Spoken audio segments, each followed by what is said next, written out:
اور مہمانان گرامی،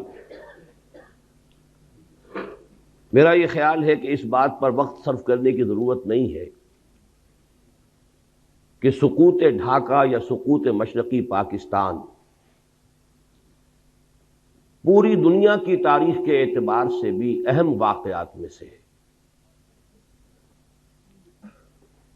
خاص طور پر امت مسلمہ کو 20ویں صدی عیسوی کے نصف آخر میں اور 14ویں صدی ہجری کے ربع آخر میں جن دو عظیم ترین صدمات سے دوچار ہونا پڑا، ان میں سے ایک سقوط ڈھاکہ ہے۔ پہلا 1967 کی عرب اسرائیل جنگ، یروشلم پر یہودیوں کا قبضہ، مصر، شام، شرق اردن کی شرمناک شکست، اسرائیل کی عظیم توسیع۔ 1967 میں یہ حادثہ پیش آیا۔ امیین، اس امت کے دو حصے ہیں، امیین یعنی عرب، و آخرین اور دوسرے غیر عرب۔ ایک حصے کے لیے عظیم ترین سانحہ 1967 کی شرمناک شکست، اور آخرین میں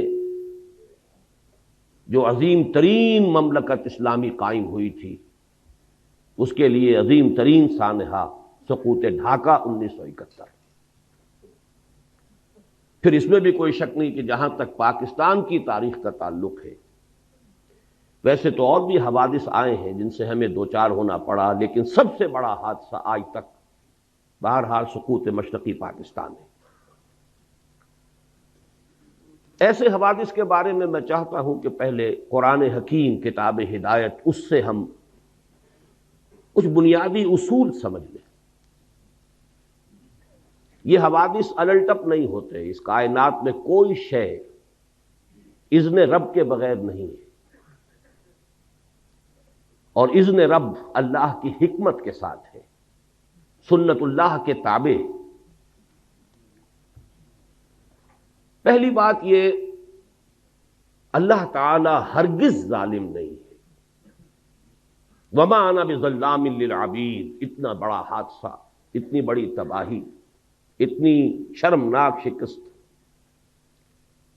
بہرحال اللہ کا ظلم نہیں ہے۔ 5 دفعہ قرآن مجید میں اللہ نے فرمایا ہے وَأَنَّ اللَّهَ لَيْسَ بِظَلَّامٍ لِّلْعَبِيدِ، اللہ تعالیٰ اپنے بندوں کے حق میں ہرگز ظالم نہیں۔ دوسری بات یہ کہ یہ حوادث تمام تر انسانوں کے اپنے کرتوتوں کا نتیجہ ہوتے ہیں۔ میں نے سورہ شورى کی آیت مبارکہ تلاوت کی ہے، وَمَا أَصَابَكُم مِّن مُّصِيبَةٍ فَبِمَا كَسَبَتْ أَيْدِيكُمْ، جو بھی مصیبت تم پر آئی ہے یا آتی ہے وہ تمہارے اپنے ہاتھوں کے کرتوتوں کے باعث۔ وَيَعْفُو عَن كَثِيرٍ، اور اللہ ابھی بہت سی چیزوں سے تو درگزر فرماتا رہتا ہے۔ اگر ساری غلطیوں کی سزا دے تو اس زمین پر کوئی ایک انسان بھی چلتا ہوا نظر نہ آئے۔ اللہ تو بہت درگزر کرتا ہے، بہت درگزر فرماتا ہے، یعفو عن کثیر۔ بہرحال قاعدہ کلیہ نمبر 2 یہ ہے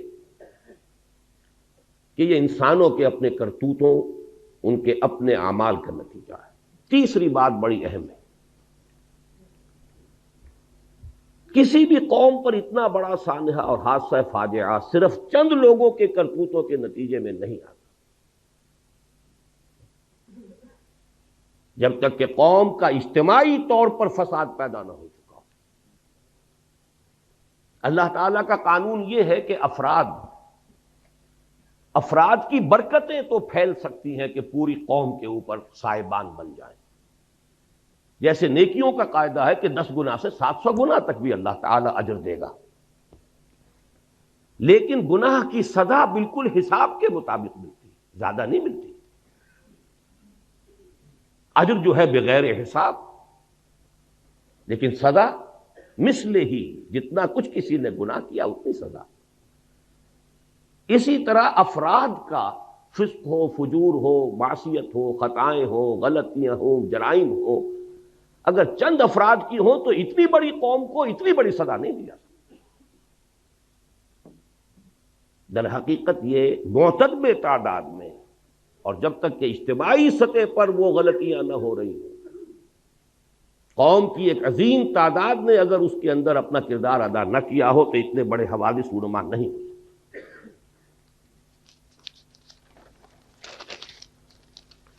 لیکن جب پھر سزا آتی ہے تو چوتھا قانون یہ ہے کہ پھر گیہوں کے ساتھ گھن بھی پستا ہے۔ واتقوا فتنة لا تصيبن الذين ظلموا منكم خاصة، ڈرو اس عذاب سے، اس پکڑ سے، اس سزا سے۔ جب اجتماعی فساد ہو گیا تو جو لوگ فساد میں خود ملوث نہیں ہیں وہ بھی مجرم ہیں، انہوں نے روکا کیوں نہیں؟ لہذا پھر جب سزا آتی ہے تو پھر اس میں وہ چاہے وہ گناہ میں اور اس جرم میں شریک نہیں بھی تھے بالفعل، واتقوا فتنة لا تصيبن الذين ظلموا منكم خاصة۔ پانچویں بات یہ کہ جہاں تک اس قسم کے حوادث کے آخری سٹیجز کا معاملہ ہے اس میں یقیناً کچھ افراد نمایاں ہو جاتے ہیں۔ والذی تولی کبرہ، وہ شخص کے جس نے سب سے بڑا گناہ کما لیا، وہ بھی ہوں گے، لیکن بہرحال یہ نہ سمجھیے کہ یہ در حقیقت صرف چند افراد کی، چند لوگوں کی سازش کا نتیجہ ہے، اتنی بڑی سزا۔ اسی طریقے سے یہ بات بھی نوٹ کیجئے، اتنا بڑا 93,000 ہمارا کڑیل جوان قیدی بنے۔ سابقہ امت مسلمہ کی تاریخ میں 587 قبل مسیح میں نیبوکڈنیزر نے جو تباہی مچائی تھی یروشلم میں، 6 لاکھ کو قتل کیا اور 6 لاکھ کو قیدی بنا کر لے گئے۔ شاید تاریخ انسانی میں اتنی بڑی تعداد میں لوگوں کو قیدی بنا کر اور ایک ملک سے دوسرے ملک میں نہیں لے جایا گیا ہوگا۔ 6 لاکھ کو بھیڑوں بکریوں کی طریقے سے ہانکتا ہوا لے گیا ہے بیبیلونیا، عراق۔ لیکن میں نے ہمیشہ تجزیہ کیا ہے 6 لاکھ میں 93,000 یا 1 لاکھ جوان نہیں ہوگا، اس میں بوڑھے بھی تھے، بچے بھی تھے، عورتیں بھی تھیں۔ ہمارا 93,000 کڑیل جوان گیا ہے، سپاہی سے لے کے جرنیل تک گیا۔ اتنی بڑی شکست، اور یہ بھی نوٹ کیجئے یہ کوئی فوری بات نہیں ہوا کرتی، بات طویل ہوتا ہے۔ اللہ تعالیٰ مہلتیں دیتا ہے، اللہ تعالیٰ موقع دیتا ہے۔ یہ تو جب تک کہ پے بپے لگاتار جو غلطیاں نہ ہو رہی ہوں اور جرائم نہ کیے جا رہے ہیں اس وقت تک اتنی بڑی سزا نہیں ملتی۔ اللہ تعالیٰ کے عدل سے، اللہ کے فضل و کرم سے، اللہ کے رحم سے، اللہ کی شان غفاری سے یہ بالکل بڑی ہے۔ جو حوادث اس وقت پیش آئے ہیں جن کو کہ ہماری طب کی اصطلاح میں، میڈیکل ٹرمینالوجی میں ایکسائٹنگ کازز کہا جاتا ہے، اس کا کچھ تذکرہ آپ جنرل انصاری صاحب سے سن چکے۔ حمود الرحمان کمیشن جو کہ جس کی رپورٹ منظر عام پر نہیں آئی، اس میں بھی اسی قسم کے حالات ہی سے ظاہر بات ہے کہ گفتگو ہو سکتی ہے۔ میں نے جو قرآن مجید کے ان موضوعات سے متعلق اللہ تعالیٰ کی جو سنتیں ہیں، لن تجد لسنت اللہ تبدیلا، جو آپ کے سامنے رکھی ہیں، ان کے پیش نظر میں ذرا ایک طویل اور گہرا تجزیہ آپ کے سامنے رکھنا چاہتا ہوں۔ یہ ہماری قومی غلطیاں ہیں، ہماری اجتماعی غلطیاں۔ بڑی پیاری بات کہی ہے جنرل صاحب نے کہ ہمیں یہ اب بھی ہمارے صحافی دھوکہ دیتے ہیں کہ وہاں تو محبت ہی کے زمزمے بہ رہے ہیں، وہاں جو نفرت پیدا ہو چکی تھی، اتنا عظیم انقلاب جو آ چکا تھا، اس کی صحیح خبر یہاں دی نہیں گئی۔ گئے اور جا کر چند دعوتیں کھائیں اور چند لوگوں سے ملے اور محبت کے زمزمے یہاں کے سنا دیے، اللہ اللہ خیر صلی اللہ۔ نفرت کی یہ انتہا، رونگٹے کانپ اٹھ کھڑے ہو رہے ہیں، آدمی کا دل لرز جاتا ہے۔ اور اتنا بڑا انقلاب، سن 46 میں 95% سیٹیں مسلم لیگ لے رہی ہے، اور کل 8 برس، سن 54 کے الیکشن میں 300 میں سے 10 سیٹیں، 290 گئی۔ کچھ تو ہوا ہے، کوئی قیامت تو بپا ہوئی ہے۔ یہ انقلاب عظیم کہاں سے آ گیا؟ جس شہر میں مسلم لیگ کی تاسیس ہوئی 1906 میں، کتنا بڑا پروونس یونائٹڈ بنگال، اور طویل ترین عرصے تک مسلم لیگ کی منسٹری رہی، وہاں کے عوام کیوں آخر اس درجے آ گئے کہ اٹھا لو پاندان اپنا، میں باز آیا محبت سے؟ کوئی کرتوت ہمارے ہیں نا، کوئی جرائم ہمارے ہیں، اگر ان کو نہیں سمجھیں گے تو آئندہ بھی تاریخ اپنے آپ کو دہرائے گی۔ اسی لیے میں نے آیت سنائی ہے آپ کو، خصوصی میں نے ریکویسٹ کی تھی کہ یہ سورہ بنی اسرائیل کا پہلا رکوع یہاں پڑھا جائے، لیکن کریں کیا، زبان یار من ترکی ومن ترکی نمی دانم، آپ کو کیا پتا کہ کیا پڑھا گیا اور کیا آپ نے سنا۔ عسیٰ ربکم ان یرحمکم وان عدتم عدنا، تمہارا رب تم پر رحم کرنے کے لیے تیار ہے، لیکن اگر تم نے پھر وہی روش اختیار کی ہم پھر وہی کچھ کریں گے۔ یہ قانون ہے اللہ کا۔ عسیٰ ربکم ان یرحمکم، اپنے لچھن درست کرو، اپنے اعمال صحیح کرو تو ہم رحم کریں گے۔ عسیٰ ربکم ان یرحمکم وان عدتم عدنا، پھر اعادہ کرو گے، پھر وہی کچھ کرو گے، ہم بھی وہی کچھ کریں گے جو ہم نے پہلے کیا، وہی سزائیں ملیں گی، اس سے بڑے پیمانے پر ملیں گی۔ اور یہ تو دنیا کی سزا ہے، وَجَعَلْنَا جَهَنَّمَ لِلْكَافِرِينَ حَصِيرًا، ابھی تو آخرت میں جہنم ہم نے تیار کی ایسے ناہنجاروں کے لیے۔ بہرحال اب ذرا حوصلہ کیجئے کچھ غلطیوں کے اوپر گفتگو کو سننے کے لیے، اس میں ہماری قیادت عظمیٰ پر بھی تنقید آئے گی۔ ہماری قیادت عظمیٰ کوئی معصومین پر مشتمل نہیں تھی، اور آج جبکہ 50 برس ہونے کو آ رہے ہیں، اب ہمیں اتنا بالغ ہونا چاہیے کہ ہم ان کی خطاؤں پر بھی نگاہ ڈال سکیں، سمجھ سکیں۔ معصومیت خاصہ نبوت ہے، نبوت ختم، معصومیت ختم۔ حادثہ مشرقی پاکستان کا سب سے پہلا سبب، اس کی غلطی کی بنیاد 1946 میں ڈالی گئی، جب 1940 کے ریزولوشن میں ترمیم کر کے اسٹیٹس کی بجائے اسٹیٹ، ایک ملک مشرقی اور مغربی پاکستان بنانے کا فیصلہ ہوا۔ کسی حساب سے یہ ایک ملک ہے نہیں، 1000 میل کا فاصلہ دو ملکوں کے درمیان میں سمندر ہوتا کوئی حرج نہیں، انڈونیشیا کے جزیرے ہیں، سمندر ہے بیچ میں، ہاسٹائل ٹیریٹری، اور ہاسٹائل سی ہاسٹائل، پیدائشی دشمن وہ درمیان میں۔ لیکن ہے کیا اصل مسئلہ، کیا اتنی بڑی خطا کیسے ہوگی؟ اصل بات سمجھیے، مسلم لیگ کبھی بھی کوئی منظم جماعت نہیں تھی، یہ صرف ایک تحریک تھی، اور تحریک میں جذبات کا غلبہ ہوتا ہے، ہوش پر جوش غالب ہوتا ہے۔ عوامی تحریک کے لیے دو چیزیں چاہیے، کوئی عوامی احساس، وہ احساس تھا مسلمانان ہند میں کہ ہندو ہمارے ساتھ انصاف نہیں کرے گا، ایکسپلائٹ کرے گا، دبائے گا، انتقام لے گا 800 برس یا 1000 برس کی غلامی کا۔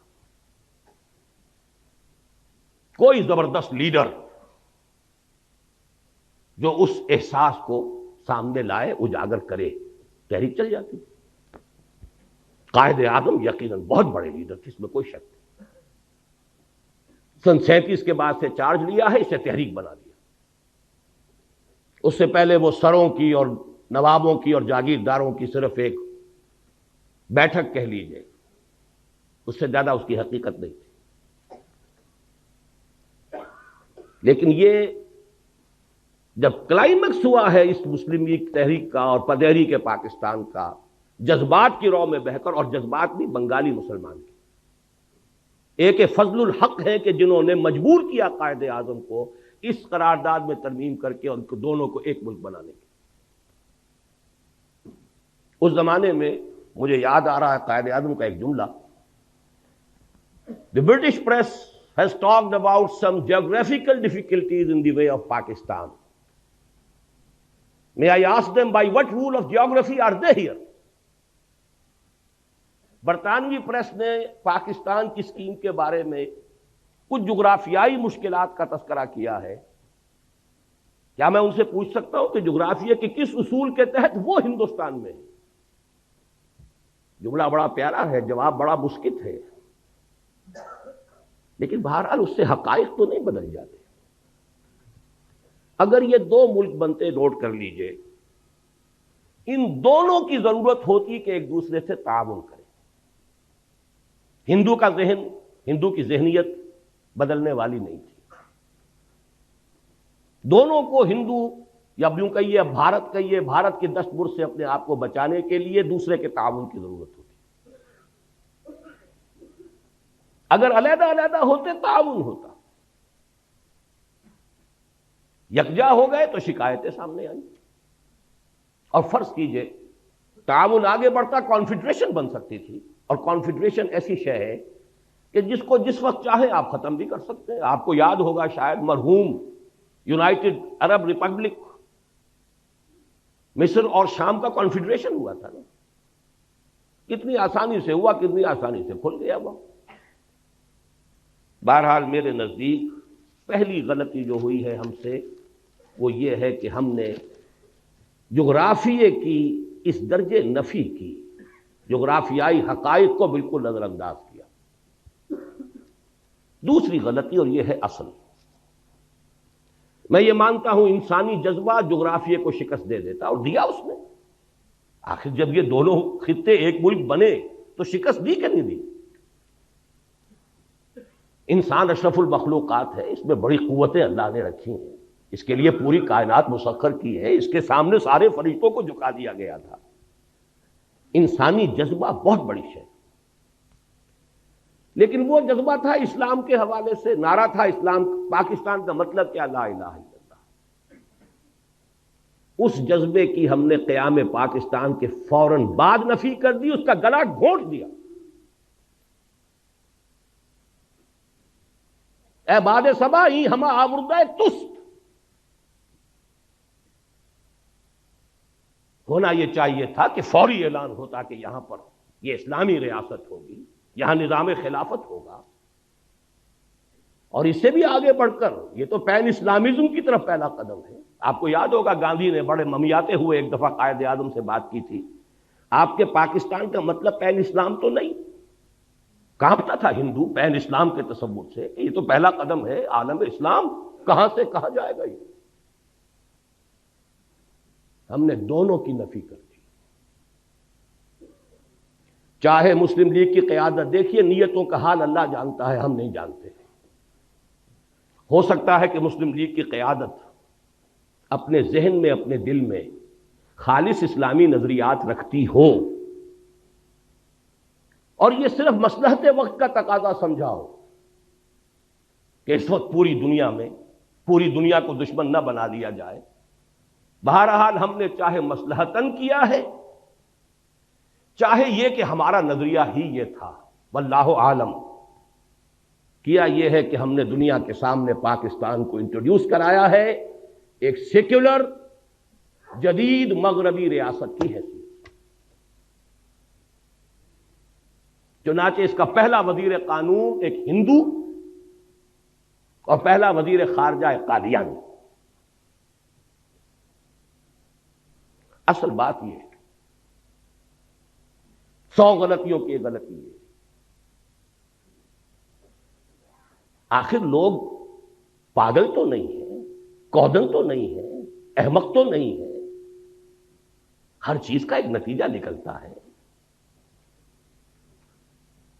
اگر وہ پاکستان کا مطلب کیا لا الہ الا اللہ، اس نے پورے ہندوستان کے مسلمانوں کو گیلوینائز کر دیا تھا، آگ بھر دی تھی،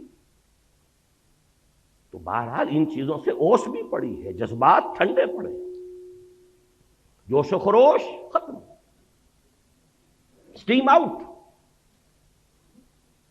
پاکستان کی ہم نے اس پوری تحریک کی نفی کی.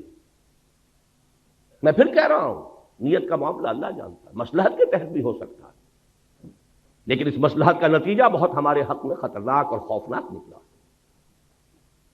وہ جملہ قائد اعظم کا، very soon Muslims will cease to be Muslims and Hindus will cease to be Hindus. not in the religious sense, because religion is the private affair of the individuals, but in the political sense. پوری تحریک پاکستان کی نفی ہے. اگر یہ secularism نہیں ہے تو سیکولرزم اور کس بلا کا نام ہے؟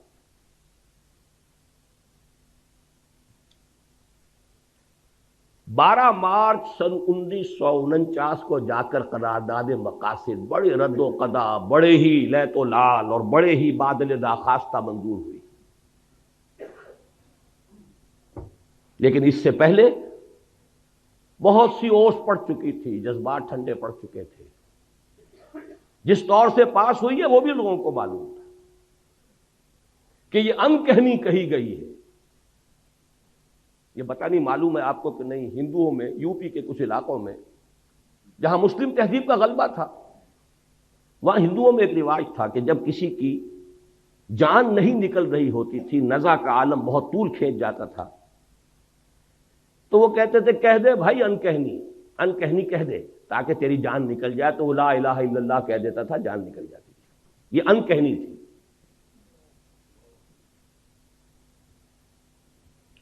لیکن اس کا جو دوسرا بہت بڑا نتیجہ نکلا، پہلی بات تو یہ ہے نتیجے کے اعتبار سے یہ بہت بڑا نتیجہ ہے،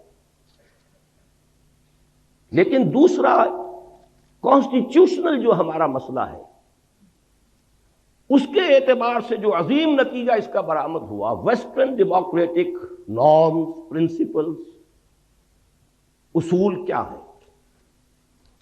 ان اصولوں پر پاکستان کے لیے کوئی دستور بنانا متحدہ پاکستان کے لیے ناممکن تھا.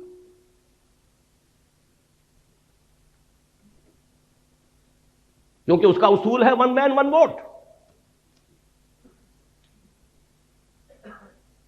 یہ تو اس کا وہ اصول ہے جس کو کسی شکل میں آپ کنٹروین نہیں کر سکتے. کس کو ڈس انفرنچائز کریں گے، کس کا حق جو ہے غصب کریں گے. اور حال یہاں یہ تھا کہ فار آل پریکٹیکل پرپزز مغربی پاکستان گویا کہ اصل پاکستان. رقبہ دیکھیے، ترقی کے امکانات دیکھیے، ذرائع و وسائل دیکھیے، اور عالم اسلام کے ساتھ مسلسل ہونا، متصل ہونا دیکھیے، تو اصل پاکستان، پرائمری پاکستان یہ بنتا ہے. مشرقی پاکستان تو ایک جزیرہ تھا، ادھر برما ہے، ادھر بھارت ہے، رقبہ محدود، آبادی بے انتہا،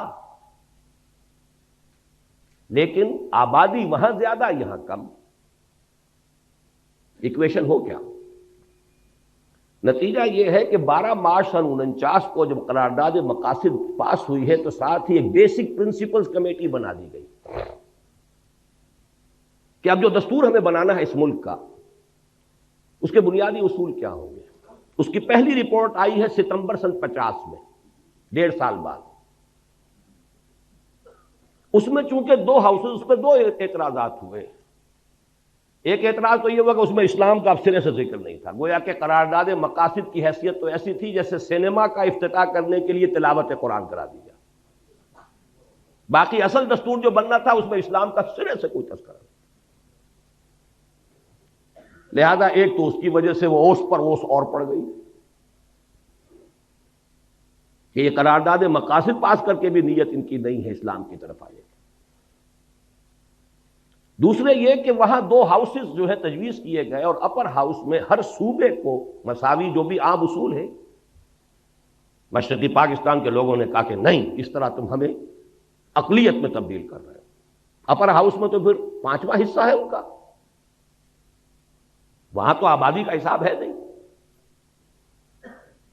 وہ ختم ہوئی. اس کے بعد دوبارہ پھر یہ جا کر دسمبر سن 52 میں بیسک پرنسپل کمیٹی رپورٹ پھر آئی. اس میں پیریٹی کی گئی. دونوں ہاؤسز کے اندر مشرقی پاکستان، مغربی پاکستان کے ممبر برابر ہوں گے، اور مغربی پاکستان میں پھر پروپورشنل تمام صوبوں میں آبادی کے پروپورشنل تقسیم ہو جائیں گی. مشرقی پاکستان کے لوگوں نے پھر کہا کہ ہماری حق تلفی ہے. اب اگر آپ چلنا چاہتے ہیں ویسٹرن ڈیموکریسی پر، یہ جو توق پڑ گیا ہمارے گلے میں ویسٹرن ڈیموکریسی کا، ایک طرف تو سارا جذبہ ختم، دین کی بات ختم، پوری تحریک کا صغرا کبرا ختم، اور دوسری طرف یہ توق جو ہے یہ جس کی وجہ سے کوئی دستور بن ہی نہیں سکتا۔ اور سب سے بڑا مسئلہ یہ تھا کہ اگر ون مین ون ووٹ ہو تو ترازو ہاتھ میں جاتی ہے ہندو کے، 1 کروڑ جو ہندو وہاں تھا، جو زیادہ بیدار، زیادہ منظم، زیادہ سرمایہ دار، زیادہ تعلیم یافتہ،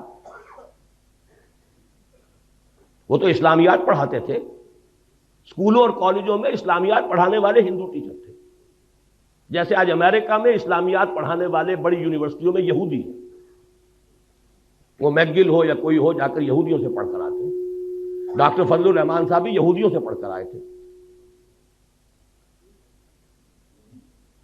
اسی طرح وہاں ہندو تھے، بیدار زیادہ، منظم زیادہ، تعلیم یافتہ زیادہ، سرمایہ دار زیادہ۔ تو گویا کہ اگر ون مین ون ووٹ ہو تو ساری ترازو اس کے ہاتھ میں، کاسٹنگ ووٹ اس کا ہے، ویٹو اس کا کہیے۔ یہ وجہ ہے کہ اس ملک کا کوئی دستور نہیں بن سکا۔ 26 برس گزرے ہیں کہ اس ملک کا کوئی دستور نہیں بنا۔ یہ خلا آخر نتیجے پیدا کرتا ہے کہ نہیں کرتا؟ مجھے یاد ہے جب میں یہاں میڈیکل کالج میں پڑھتا تھا، جمعیت طلبہ کا ناظم اعلیٰ تھا، عزم کے نام سے ایک ہفتے وار 15 روزہ ہمارا رسالہ نکلتا تھا، اس میں مستقل میں نے آخری صفحہ اس کا بڑے سائز پر نکلتا تھا، وہ آخری صفحے کا عنوان ہی یہ ہوتا تھا، خطوط اور مضامین: اس سوچ میں کلیاں زرد ہوئیں، اس فکر میں غنچے سوکھ گئے، آئین گلستاں کیا ہوگا، دستور بہاراں کیا ہوگا۔ یہ شعر موٹا: اس سوچ میں کلیاں زرد ہوئیں، اس فکر میں غنچے سوکھ گئے، آئین گلستاں کیا ہوگا، دستور بہاراں، دستور ہی بننے میں نہیں آ رہا۔ بہرحال ایک بات نوٹ کر لیجئے، جیسے جنرل صاحب نے فرمایا،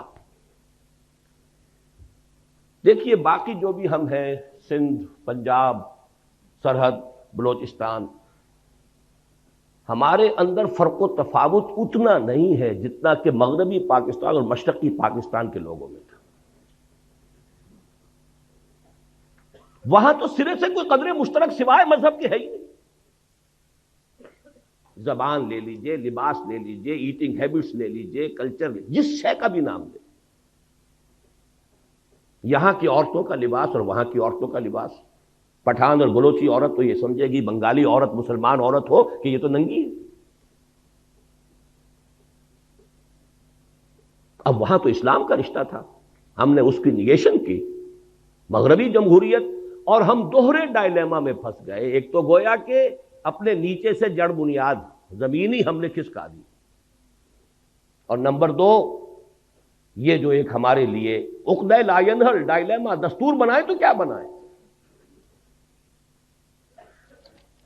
تیسری غلطی، بہت بڑی غلطی، اور یہ اصل میں اس دوسری غلطی میں جو دینی معاملہ تھا اس کا تتمہ ہے، لینگویج پرابلم۔ تحریک مسلم لیگ کے دوران تو اصل میں اردو گویا کہ پاکستان کی زبان اور مسلم لیگ کی زبان، وہ تو اقبال کے جو ظریفانہ کلام ہے بانگ درا میں، اس میں ہے نا، اے شیخ و برہمن سنتے ہو کیا اہل بصیرت کہتے ہیں، گردوں نے کتنی بلندی سے ان قوموں کو دو پٹکا ہے، یا باہم پیار کے جلسے تھے دستور و محبت قائم تھا، یا بحث میں اردو ہندی ہے، یا قربانی یا جھٹکا ہے۔ سکھ کے ساتھ جھگڑا قربانی اور جھٹکے کا تھا، ہندو کے ساتھ ہندی اور اردو کا تھا۔ پاکستان بننے کے بعد معلوم ہوا کہ وہ تحریک کے دور کا جذباتی معاملہ، اس کی فضا اور ہوتی ہے، حقائق کچھ اور ہوتے ہیں۔ پاکستان کی سرکاری زبان کیا ہو، اردو ٹھوسنے کی سب سے بڑی غلطی کی ہے، اور ہماری ٹاپ کی قیادت اس غلطی کی ذمہ دار ہے۔ اس کا مطلب یہ ہے کہ کوئی حالات کا صحیح اندازہ نہیں تھا۔ یہی وجہ ہے قائد اعظم کی عین زندگی کے اندر مشرقی پاکستان میں فساد ہوا ہے، بغاوت ہوئی ہے، قائد اعظم کو شدید علیل ہونے کے باوجود جانا پڑا ہے، لیکن اس سے بھی کوئی نتیجہ نہیں نکلا۔ بنگلہ بھاشا، اردو کو امپوز کرنے کا رد عمل، اور اس پاکستان میں بھی سندھی زبان کسی صورت میں اردو کی سپریمیسی گوارا کرنے کو تیار نہیں. اچھی طرح سمجھ لیجئے، حقائق سے کبھی بھی آنکھیں چرانا نہیں چاہیے، حقائق کو دیکھنا چاہیے. پشتو مان لے گی، بلوچی مان لے گی، پنجابی مانے ہوئے ہی ہے، بلکہ پنجاب کی زبان ہی اردو ہے، یہاں کے کلچرڈ لوگوں کی زبان ہے ہی اردو. لیکن یہ کہ سندھی کبھی تیار نہیں ہے. ان کا دعویٰ بھی ہے، بہت قوی ہے، ہماری زبان قدیم ہے، یہ کل کی چھوکری ہے، 300-400 برس سے زیادہ اس کی تاریخ نہیں اردو کی. سب سے پہلی تفسیر قرآن مجید کی جو غیر عربی زبان میں لکھی گئی وہ سندھی میں لکھی گئی. بہرحال تھے اس ملک کے کچھ ویل وشرز. سر آغا خان نے کہا تھا اور زاہد حسین مرحوم the first governor of the state bank of Pakistan, کہ عربی زبان کا اعلان کرو اور زیادہ سے زیادہ عربی کی تعلیم کمپلسری کر دی جاتی تو میکسیمم 20 برس میں اگر انگریزی یہاں اتنی ہم نے سیکھ لی کہ انگریزوں کو پڑھا دیں تو کیا عربی نہیں سیکھ سکتے تھے؟ وہ تو بالکل الٹی زبان، وہ بائیں طرف سے لکھنے والی لیفٹسٹ زبان، ہماری زبان رائٹسٹ زبان. ہماری الف با تا عربی کی، فارسی کی، سب کی ایک، اردو کی بھی وہی ہے، پنجابی بھی اسی میں لکھی جائے، وہی الفابیٹس ہے. ہمارے لیے عربی سیکھنا کیا مشکل؟ ہماری دین کی زبان، قرآن کی زبان، رسول کی زبان صلی اللہ علیہ وسلم. لیکن یہ کہ وہ دین کا اول تو چونکہ اس کا رشتہ بھی دین سے جڑتا تھا اور دین ہی سے تو فرار ہو رہا تھا. دین کو تو صرف انفرادی معاملہ بنانا پیش نظر تھا، دین کو اجتماعی معاملہ بنانا پیش نظر تھا ہی نہیں، تو عربی زبان کیسے مان لے؟ میں نے دیکھا ہے، جب میں نے چند سال پہلے اندرون سندھ کا دورہ کیا، مجھے کتاب ایک دی گئی تھی جو اسی زمانے میں سندھی ایک اسکالر کی شائع کردہ تھی کہ عربی کو بناؤ، عربی کو ہم لینے کے لیے تیار ہیں. بہرحال عربی ہوتی تو پنجابی بھی پڑھتا، اردو والا بھی پڑھتا، سندھی بھی پڑھتا، سب کو نئی زبان سیکھنی پڑتی نا. یہ تو نہیں تھا کہ اردو سپیکنگ جو ہے اسے تو گویا کہ بہت ہی ایک ترجیح حاصل ہو گئی، اس کی مادری زبان میں پڑھایا جا رہا ہے، وہ تو آگے جائے گا ہی، اس کے نمبر زیادہ آئیں گے ہی، اس کی ڈویژن بہتر ہوگی. اس لیے سندھی اڑ گیا، یہ ہینڈی کیپ رہ جائے گا میرا بچہ، اور سب سے پہلے بنگالی کھڑا ہو گیا. آپ کے شاید معلوم نہ ہو، ڈھاکہ یونیورسٹی میں مولانا سید سلیمان ندوی رحمۃ اللہ علیہ کے ساتھ انتہائی توہین آمیز سلوک کیا گیا. انہوں نے صرف ایک بات کہہ دی تھی، وہاں علمی انداز میں، اسکالر تھے، ہسٹورین تھے، کہ 200 سال قبل، اب یہ جمع کر لیجئے مزید 50 سال جو بیت گئے تو 250 سال اب کے حساب سے ہوں گے. 200 سال قبل بنگلہ زبان بھی اسی الف باتا میں لکھی جاتی تھی، اسکرپٹ یہی تھا. یہ تو بعد میں جب اس کو اسکرپٹ بدل دیا گیا ہے تو یہ زبان علیحدہ ہو گئی، ہم پڑھ ہی نہیں سکتے اسے. ورنہ بنگلہ بھاشا بھی الف باتا کے حوالے سے لکھی جائے تو اس کا بھی 75% ہمارے لیے قابل فہم ہے. وہ اجنبیت رہے نا، وہ دوری رہے نا، لیکن انہیں مجبور کیا گیا اپنے الفاظ واپس وہ تب نکلنے دیا گیا تحریری.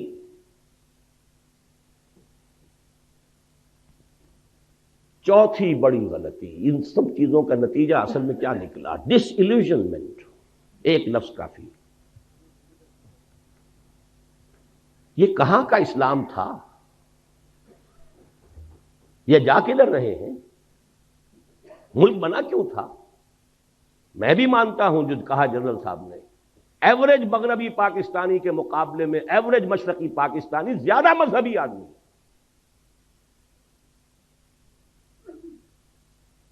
جو آپ کے ہاں تبلیغی جماعت کا یہاں اجتماع اگر ہوتا ہے میکسیمم 8 لاکھ، وہاں 25 لاکھ کا ہوتا.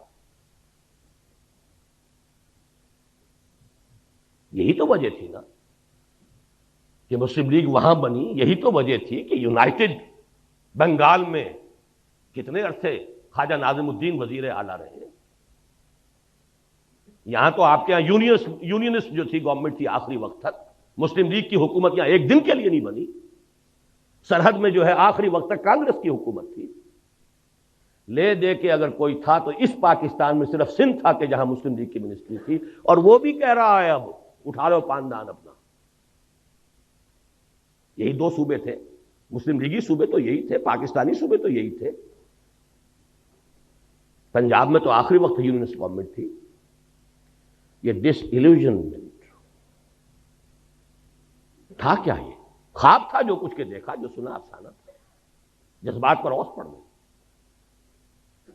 باقی چھوٹے چھوٹے فیکٹر اور بہت ہیں. ہمارے جو آفیسرز گئے، C S P officers, colonial role کا جو تذکرہ کیا ہے جنرل صاحب نے، ان کا جو ایٹیچیوڈ تھا، اللہ ماشاءاللہ مختلف قسم کے لوگ بھی تھے، لیکن معدود چند، اشاد کل معدوم، اکثر و بیشتر جو ہے نفرت کے ساتھ انہیں دیکھتے تھے. یہی معاملہ سندھ میں ہوا ہے،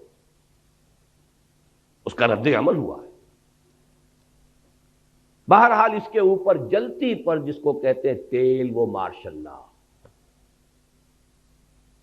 مارشل لا کا مطلب فوج کی حکومت. فوج صرف مغربی پاکستان کی ہے، مشرقی پاکستان کا اس میں کوئی حصہ نہیں. گویا کہ مغربی پاکستان اب حاکم ہو گیا مشرقی پاکستان پر. اور مغربی پاکستان تو وہ کہتے ہیں تو پنجابی فوج کہتے تھے. ہم نے پنجابیوں کا غلام بننے کے لیے یہ پاکستان نہیں بنایا تھا. دلیل قوی تھی، کوئی آج رد کرتے اسے. ان کے فیکٹس اینڈ فگرز تھے. آخر دشمن تو بیٹھا ہوا تھا، 1 کروڑ ہندو بیٹھا ہوا تھا، انہیں تو سیبوٹاج کرنا ہی کرنا تھا. لیکن ان کے ہاتھ میں ہتھیار تو ہم نے دیے ہیں نا. وہ ہندو وہاں تھا، اس کے باوجود پاکستان بنا. Despite of them, in spite of them Pakistan بنا. لیکن جب آپ نے اپنی منزل ہی بدل لی، اپنا قبلہ کعبہ ہی تبدیل کر دیا، آپ نے اسلام کی بجائے مغرب کی سیکولر جمہوریت کو اپنا اصل اصول قرار دیا، تو ظاہر بات ہے نفی ہو گئی. اور اس پر جلتی پر تیل کا کام فوج کی حکومت. فوج کی حکومت بھی کیوں آئی سمجھ لیجیے. یہ بھی کوئی اللہ تعالیٰ کی طرف سے عذاب تو نہیں تھا، اس لیے کہ مسلم لیگ پارٹی تھی نہیں، وہ تو تحریک تھی. تحریک کا کام ہی یہ ہوتا ہے کہ ایک دفعہ مقصد حاصل ہوا اس کے بعد ختم. تحریک کا تو اصول ہے یہ. کانگریس پارٹی تھی، آج تک اس کی حکومت چل رہی ہے. وہاں کوئی تھوڑا سا عرصہ آ گیا جنتا دل اور یہ اور وہ، کانگریس ہے. کم سے کم 40 برس تک تو اس کی حکومت چلتی رہی. پارٹی تھی، کادرز تھے، ڈسپلن تھا، کانسٹیٹیوشن تھا. مسلم لیگ تحریک تھی صرف. اور یہ اس میں کوئی بات نہیں ہے، اس لیے کہ حالات کا کچھ تقاضا ایسا تھا. صورتحال جو ہے وہ اتنی فرصت تھی نہیں کہ اس کی ایک تنظیم کا استحکام کا معاملہ کیا جا سکتا. لیکن دی فیکٹ ریمینز، حقیقت کو تو بہرحال ماننا پڑے گا کہ مسلم لیگ ایک پارٹی تھی نہیں. قائد اعظم کہتے تھے میری جیب میں کھوٹے سکے، سیدھی سیدھی بات. اب اس سے بڑی گواہی اور کس کی درکار ہے؟ لہذا پاکستان بنا، مسلم لیگ تحلیل. تھوڑا عرصہ سول بیوروکریسی نے عیش کیا، اس کے بعد آرمی نے سنبھال لیا سیدھا سیدھا. لیکن نتیجہ کیا ہوا؟ ڈس انفرانچائز. آپ کا جو جنرل صاحب فرما رہے تھے کہ اکثریت کیوں علیحدہ، اکثریت تو علیحدہ ہو ہی جائے. اکثریت کو تو آپ نے غیر مؤثر کر دیا، فوج کی حکومت ہو گئی. اور پھر جو ان کے فیکٹس اینڈ فگرز آتے تھے، ہماری کل آمدنی کا اتنا بڑا حصہ فوج پر خرچ ہوتا ہے، فوج ساری مغربی پاکستان کی ہے، تو پیراسائٹ ہیں یہ ہماری آمدنی کے اوپر. یہ کھاتے ہیں، کماتے ہم ہیں. اس سے جو آگ لگی ہے اس کا نتیجہ ہے یہ کہ وہ جگتو فرنٹ جو ہے اس نے وہ شکست دی ہے عبرتناک. سن 54 میں 300 میں سے 10 سیٹیں مسلم لیگ. 8 برس میں انقلاب عظیم. کہاں سن 46 کے اعداد و شمار ابھی آپ جنرل صاحب سے سن چکے ہیں. 46 اور 54 میں کل 8 برس، اور انقلاب عظیم جو ہے وہ پیدا ہو گیا. 5ویں غلطی رہی صحیح، جس کو کہتے ہیں آخری کیل ٹھوک دی آپ نے، دارالخلافہ کراچی سے اسلام آباد. یہ کاسموپولیٹن سٹی تھا، ساحلی تھا. مشرقی پاکستان کے ساتھ اس کے روابط سمندری اور بحری بھی تھے، وہ سستے تھے. ہوائی سفر تو اس وقت تک جو ہے وہ تو بہت ہی کاسٹلی، بہت صرف سرمایہ داروں کی شے تھی. آپ نے وہاں سے کیپٹل منتقل کیا، اور بہت سے بڑے مخلص مشرقی پاکستانیوں نے کہہ دیا تھا دس از دی بگننگ، پاکستان کے خاتمے کا یہ نقطۂ آغاز ہے. بہرحال نتیجہ یہ نکلا کہ میں بعد آیا محبت سے اٹھا لو پاندان اپنا. اور یہ جان لیجئے کہ جذبات کا معاملہ جو ہوتا ہے، جیسے رود کوہی کہتے ہیں ضلع ڈیرہ غازی خان میں اور سندھ کے علاقے میں، پہاڑی علاقے میں سیلاب آتا ہے تو ایک دم نالا بڑی تیزی سے آتا ہے، لیکن تیزی سے ختم بھی ہو گیا، ادھر آیا ادھر گیا. تو جذبات کی بات یہی ہوتی ہے، اٹھی ہے یہ آندھی اتر جائے گی. اسی لیے وہ جذباتی بات تھی، اور جذباتی بات جو ہے جس تیزی کے ساتھ اٹھی تھی اسی تیزی سے بہہ گئی. لیکن آخری اور ہماری ہمالیہ جیسی غلطی کیا ہے، اب اس کو سمجھیے. باقی ساری غلطیاں جو ہیں ان کے اوپر جو مہر تصدیق آخری سب ہوئی ہے. یہ معلوم ہو چکا تھا سن 54 میں کہ مشرقی پاکستان کی فضا بدل چکی ہے. حقائق کو تسلیم نہ کرنا، اممیچورٹی، سیاسی قیادت کا خلا، مسئلے کی حقیقت کو سمجھ کر اس کا حل کرنا، اس کی بجائے طاقت کا استعمال، یہ ہے آخری غلطی جس نے سارے معاملے کو جو ہے اپنے آخری منطقی انداز تک پہنچا دیا. تفاصیل آپ سن چکے ہیں. میں تو اس میں صرف 4 کاش آپ کے سامنے رکھ رہا ہوں، اگرچہ مجھے معلوم ہے حضور کی حدیث ہے، یہ لفظ ممنوع ہے، ان کلمۃ اللہ تفتح عمل الشیطان. جو ہوا ہے اس نے رب سے ہوا ہے، لہذا یہ کہنا کاش یوں ہو جاتا یہ مناسب نہیں. لیکن یہ کہ انسان ہے، اس کی طبیعت ہے، اس کی سوچ کا انداز ہے، اپنے خیالات کی تعبیر کا ایک انداز ہے. کاش کہ صدر ایوب صاحب پاکستان کے ڈیگال بن گئے ہوتے.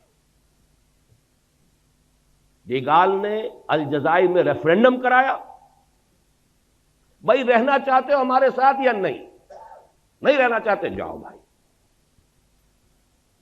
کتنے عرصے تک جنگ کرتے رہے، کتنے فرانسیسی مارے گئے، ادھر سے الجزائری جو ہے وہ اپنی جانیں دے رہے ہیں، اور مسلسل جنگ کی وجہ سے فرانس کی ترقی رکی ہوئی ہے. فرانس آگے نہیں چل پا رہا، سارے وسائل اس میں کھپ رہے ہیں. اسے اپنے بہترین دوستوں کو جیل میں ڈالنا پڑا. اور آپ کو یاد ہے یہ 3 بڑے ٹال اس وقت کے ملٹری لیڈرز تھے دنیا کے اندر، ڈیگال، پھر صدر ناصر، پھر صدر ایوب.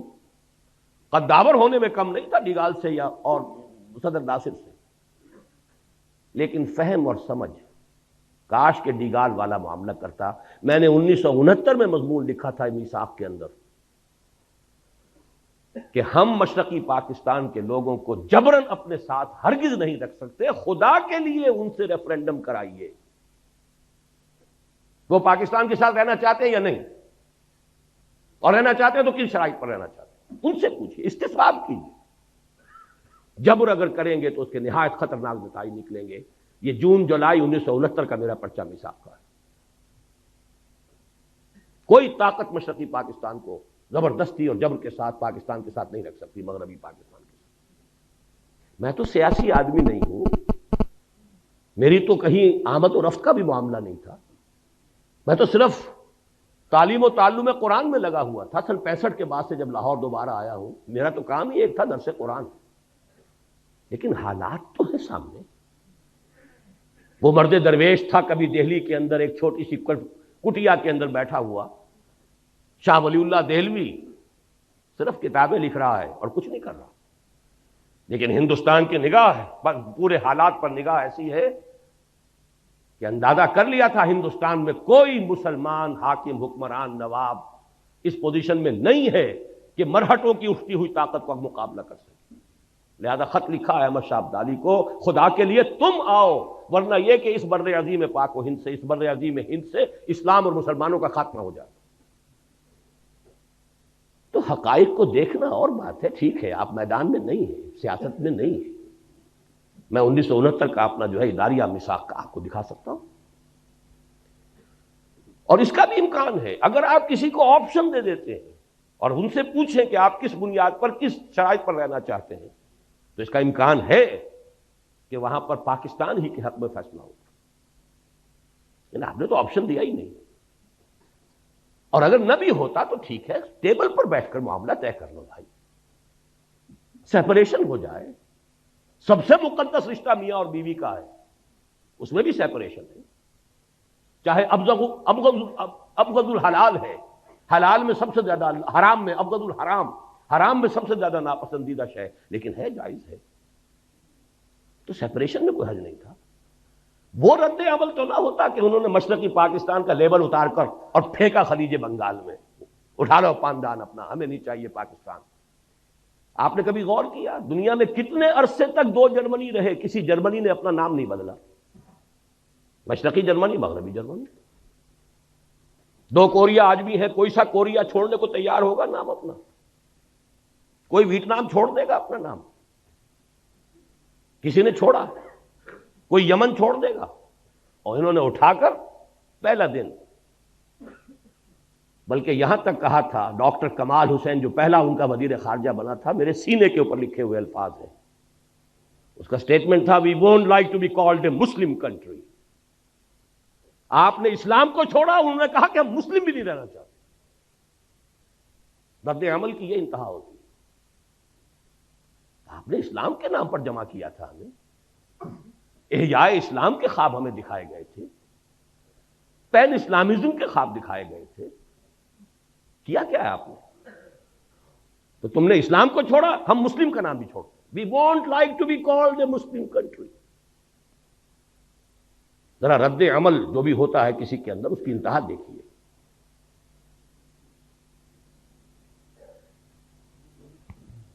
دوسرا کاش کیا ہے؟ کاش کہ نام نہاد ہمارے ہاں کے جمہوریت نواز، مغربی جمہوریت کے، اور وہ صرف دولتانہ کی قبیل کے لوگ نہیں، تمام مذہبی جماعتیں بھی، انہوں نے اسی مغربی جمہوریت کے نام پر مجبور کر کے ایوب خان سے اگرتلہ کیس ختم کروایا. کاش کہ وہ یہ حرکت نہ کرے.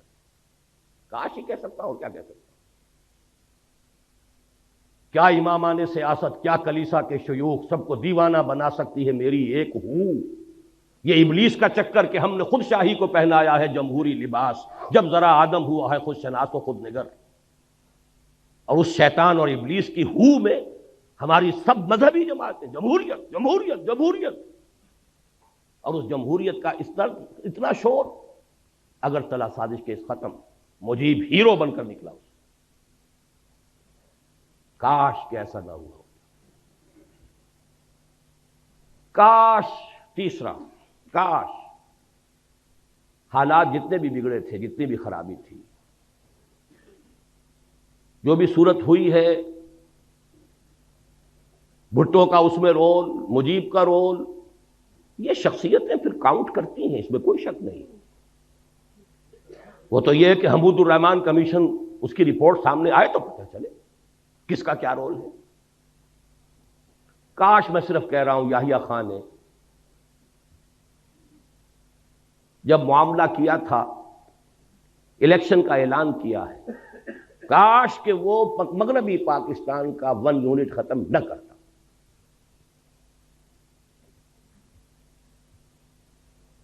اس کا نتیجہ کیا نکل سکتا تھا؟ پازیٹو. اگر یہ ایک ہوتا یونٹ اور وہ بھی ایک یونٹ، تو اگر 6 نکات پر بھی معاملہ طے ہو جاتا مجیب الرحمان سے، تو قطعاً گھاٹے کا سودا نہیں تھا، گویا کہ کانفیڈریشن ہو جاتی. لیکن وہ 6 نکات جب یہاں کے پروونسز کے اوپر آپ ڈالتے تو اس کا مطلب ہے یہاں 4 ریاستیں وجود میں آتی. ڈائلیما یہ بنتا، جب یہ بھی 4 صوبے، ایک صوبہ، وہ 6 نکات پر ہر صوبے کا معاملہ کریں گے تو 4 ریاستیں یہاں وجود میں آ گئی، ورنہ 2 ریاستیں رہ گئی ہوتی. اب جیسا کہ میں نے عرض کیا ہے کہ یہ سب کاش ہے، لیکن جب ہم نے کسی معاملے کے اندر بھی کہیں بھی سمجھداری کا ثبوت نہیں دیا، غلطی پر غلطی ہے، تو پھر شامت اعمال ما صورت نادر گرفت. اب وہ صورت نادر میں بھٹو کو شمار کر لیں، مجیب کو شمار کر لیں، ہے ہماری شامت اعمال. یہ بونے سے لوگ، یہ کردار جو ہوتے ہیں بہت اہم نظر آتے ہیں، ان کی حقیقت وہ نہیں ہوتی اصل معاملات کے اندر. اصل معاملات تو چلے آ رہے ہیں کہاں سے کہاں تک. عباد سبا ہی ہم آوردہ تست. لیکن یہ ساری باتیں جو میں نے عرض کی ہیں، یہ بھی کچھ عقلی، منطقی، سیاسی دستوری 100 باتوں کی ایک بات اگر میں آپ سے عرض کروں، قرآن کی تشخیص کیا ہے، کیا ہوا ہمارے ساتھ؟ قرآن مجید کی تشخیص یہ ہے، پس پردہ جو حقیقی سبب ہے، اللہ سے بدعہدی کی سزا ہے جو ملی ہے، اور اس کا دوسرا کوڑا اس سے شدید تر پڑے گا، لا محالہ پڑے گا، لازماً پڑے گا، اگر ہم نے رجوع نہ کیا اور توبہ نہ کی۔ سورہ توبہ کی 3 آیتیں 75، 76، 77، ایک قانون ہے اللہ کا۔ منافقین کے بارے میں فرمایا وَمِنْهُمْ مَنْ عَاهَدَ اللَّهُ، ان میں سے کچھ لوگ وہ بھی ہیں جنہوں نے اللہ سے ایک عہد کیا، لَئِنْ آتَانَا مِنْ فَضْلِهِ، اگر اللہ ہمیں اپنے فضل سے نواز دے گا، غنی کر دے گا، دولت مند بنا دے گا، لَنَصَّدَّقَنَّ وَلَنَكُونَنَّ مِنَ الصَّالِحِينَ، خوب صدقہ خیرات کریں گے، صالح بن جائیں گے، نیک بن جائیں گے۔ فَلَمَّا آتَاهُم مِّن فَضْلِهِ، پھر جب اللہ نے نواز دیا اپنے فضل سے، غنی کر دیا، دولت مند بنا دیا، بخلوا بہ، اب بخل کیا، وتولوا، پیٹھ موڑ لی، وہم معرضون، اعراض کیا، بھول گئے کیا وعدے کیے تھے۔ کأن لم یدعونا، ایسا ہو گئے جیسے کہ ہمیں کبھی پکارا ہی نہیں تھا۔ وہ دعائیں گڑ گڑا کر، جیسے جنرل صاحب آئی وٹنس ہے سقوط ڈھاکہ کے، میں آئی وٹنس ہوں تحریک پاکستان کا، ہائی اسکول کے طالب علم کی حیثیت سے صحیح، مسلم اسٹوڈنٹ فیڈریشن کے کارکن کی حیثیت سے صحیح، عیدین میں، جمعے کے اجتماعات میں گڑ گڑا کر دعائیں مانگی، اے اللہ ہندو اور انگریز کی غلامی سے نجات دے، تیرے دین کا بول بالا کرے، تیرے نبی کا دین جو ہے اس کو قائم کرے۔ پاکستان کا مطلب کیا؟ لا الہ الا اللہ۔ فلما آتاہم من فضلہ بخلوا بہ وتولوا وہم معرضون، اس کی سزا جو آخرت میں ملنی ہے وہ تو ملنی ہے، دنیا میں جو سزا اللہ نے دی، فَأَعْقَبَهُمْ، عاقبہ عقوبت سے بنا ہے، سزا، فَأَعْقَبَهُمْ نِفَاقًا فِي قُلُوبِهِمْ، اللہ نے سزا کے طور پر ان کے دلوں میں نفاق پیدا کر دیا۔ یہ ہے قانون اللہ کا جو ہم پر 100% لاگو ہوا، بدعہدی کی اللہ سے، خلاف ورزی کی اس معاہدے کی، نفاق، اور نفاق کی 2 شکلیں ہیں جو آج پاکستانی معاشرے کا ہال مارک جسے کہتے ہیں، ٹریڈ مارک کہہ لیجئے، نمایاں ترین، ایک وہ جسے نفاق عملی کہتے ہیں، اذا حدث کذب واذا اؤتمن خان واذا وعد اخلف وَإِذَا خَاصَمَ فَجَرَ، 4 چیزیں ہیں۔ حضور نے فرمایا 4 اوصاف ایسے ہیں کہ جس میں چاروں ہیں کٹر منافق ہے، پکا منافق ہے، ٹھیٹھ منافق ہے، 100% منافق ہے۔ ایک ہے تو اسی نسبت سے نفاق ہے جب تک کہ اس سے وہ باز نہیں آتا۔ وہ 4 چیزیں کیا ہیں؟ بولے تو جھوٹ بولے، وعدہ کرے تو خلاف ورزی کرے، امین بنایا جائے تو خیانت کرے، اور اگر کہیں کوئی جھگڑا ہو جائے تو فوراً آپے سے باہر، اشتعال، توتکار، گالم گلوچ اور مار دھاڑ۔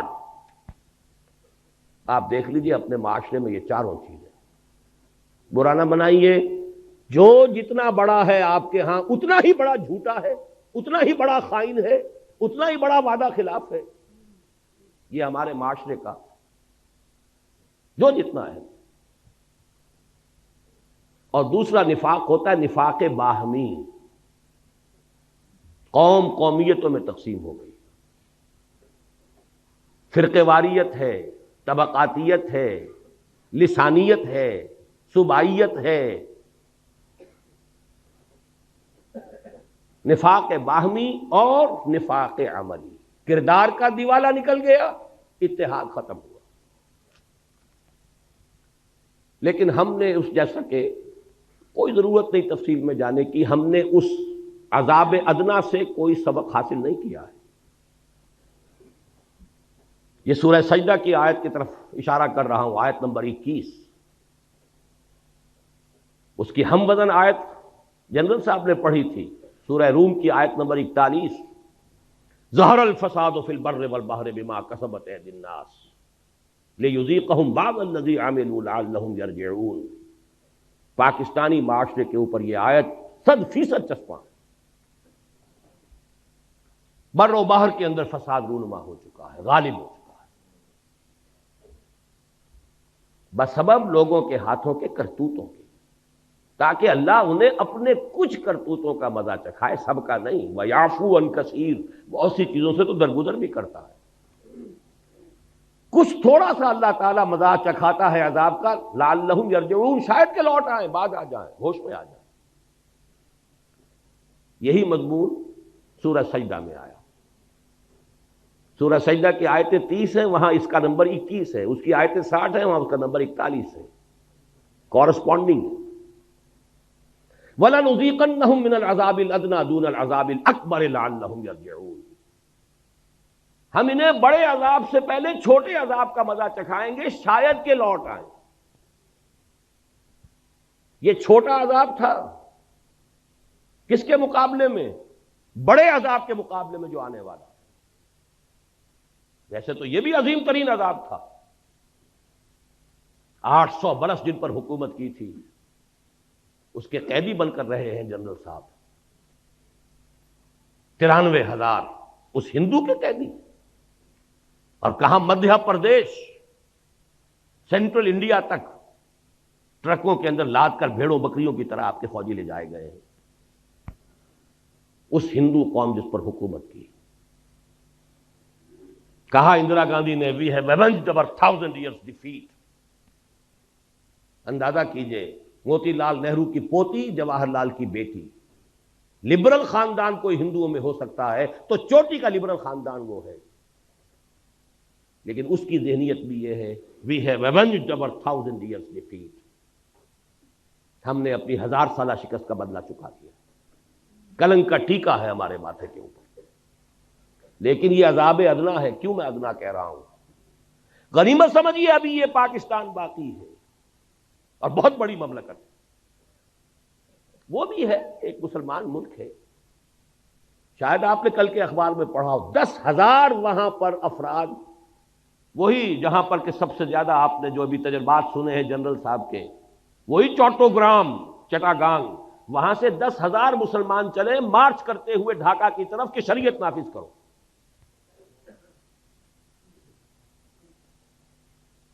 اسلام کے معاملے کا معاملہ، وہ تسلیمہ نسرین کے ساتھ جو کچھ انہوں نے کیا ہے، کیا ان کے اندر مذہبی غیرت نہیں ہے؟ بھاگنا پڑا کہ نہیں اس کو؟ جان بچا کر کیسے گئی؟ بہرحال چھوڑیے، غنیمت ہے کہ وہ بھی ابھی ایک ملک ہے، مسلمان ملک ہے۔ لیکن یہ ملک، اب میں یاد دلانا چاہتا ہوں، اصل میں یہ 2 خطوں پر مشتمل پاکستان تو اللہ نے ہمیں بونس دیا تھا، یہ اللہ کا فضل تھا، ورنہ مصور پاکستان نے انویسیج نہیں کیا تھا۔ یہ مصور پاکستان کون ہے؟ علامہ اقبال موجود ہے، ان کا جو خطبہ ہے 1930 کا، جس میں انہوں نے کہا ہے کہ it's the destiny, I feel it's the destiny, یہ تقدیر مبرم ہے کہ ہندوستان کے شمال مغربی علاقے میں ایک مسلمان ریاست قائم ہوگی، at least the north west of India. مشرقی پاکستان کا کوئی تذکرہ نہیں ہے ان کے خطبے میں۔ یہ تو جب آپ نے اتنے بڑے وعدے کیے، جب آپ کے راج کماری سے لے کے در خیبر تک گونجا دیا آپ نے، یا تو کبھی گونجا پاکستان کا مطلب کیا لا الہ الا اللہ کے نعرے سے، یا گونجایا تھا علامہ مشرقی نے چپراس سے، وہ بھی راج کماری سے لے کر اور گیا ہے در خیبر تک۔ لیکن بہرحال اللہ نے دیا، لو 2 خطوں پر مشتمل، لو ایک نہیں 2 لو۔ لہذا ابھی وہ اصل مصور پاکستان کا اصل پاکستان باقی ہے۔ دوسری بات یہ نوٹ کیجئے، اس بر عظیم ہند میں اصل پاکستان جو بنا تھا وہ یہی تھا، 1206 تک کا پاکستان یہی تھا۔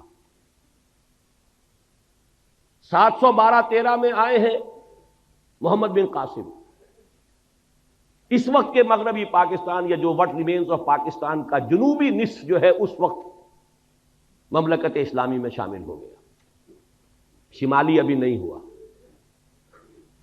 300 برس کے بعد محمود غزنوی اور پھر غوری، یہ جو اب باقی شمالی ہے مغربی پاکستان یا وٹ ریمینز آف پاکستان کا، یہ اس قلب رو میں آ گیا۔ یہ تو پھر 1206 میں جا کر کہیں دلی پر حکومت قائم ہوئی، تو تاریخ نے آپ کو وہاں پہنچایا ہوا ہے۔ بہت غنیمت سمجھیے، بہت غنیمت سمجھیے، لیکن جو صورتحال ہے وہ یہ کہ ہم نے کوئی سبق نہیں سیکھا۔ مجھے بتا دیں، اور میں یہ نہیں کہتا کسی اور کو دیکھیے، اپنے گریبان میں جھانکیے، آپ کے لیل و نہار، آپ کے روز و شب، آپ کی مشغولیتوں اور دلچسپیوں میں سرے منہ کوئی فرق واقع ہوا ہے؟ کوئی آپ کی زندگی کا نقشہ بدلا ہو، کوئی پرائرٹیز چینج ہوئی ہو، کوئی ترجیحات بدلی ہو، کسی نے حرام خوری چھوڑی ہو، کسی نے سودی معاملہ چھوڑا ہو؟ اپنے اوپر قیاس کر لیجئے،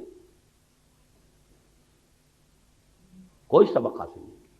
بد سے بدتر، اور یعنی ہے تو اس وقت کے مقابلے میں 100 گنا زیادہ، فحاشی ہے 100 گنا زیادہ، فراڈ ہے، غبن ہے 100 گنا زیادہ، بلکہ 1000 گنا زیادہ۔ کون سی چیز؟